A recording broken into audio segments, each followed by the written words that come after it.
नेपालीहरूलाई सुन चाँदीको मूल्य कति छ भनेर कति धेरै चासो छ है। चासो पनि किन नहोस्, यति थोरै चिजको यति धेरै मूल्य छ। अझ भनौँ 100 होइन, 1000 होइन, लाखौँ मूल्य छ। आजको दिनमा कति होला सुनको मूल्य, तपाईहरूलाई धेरै चासो रहेको होला।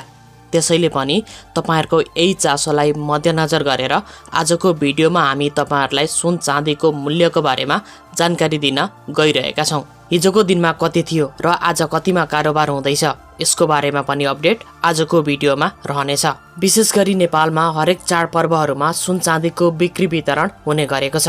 त्यसमा पनि विवाहमा अझ धेरै हुने गरेको छ भने व्रतबन्ध, जन्मदिन, गुन्युचेली जस्ता शुभ कार्यहरूमा पनि सुन चाँदीको गरगहना गिफ्टको रूपमा दिने गरिन्छ। केही वर्ष अगाडि हजारौं रुपैयाँमा पाइने सुन अहिले लाखौं पुगेको छ। यो सुन चाँदी भन्ने चिज कस्तो होला, पछिल्लो समय नेपालमा सुन चाँदीको मूल्य कति रहेको छ, यसैलाई आधार बनाएर आजको भिडियोमा हामीले नेपाल सुन चाँदी व्यवसायी महासंघले निर्धारण गरेको आजको दिनको सुन चाँदी दरको बारेमा छोटो मिठो जानकारी दिन गइरहेका छौँ। यस्तो रहेको छ आजको दिनको सुन चाँदी दर।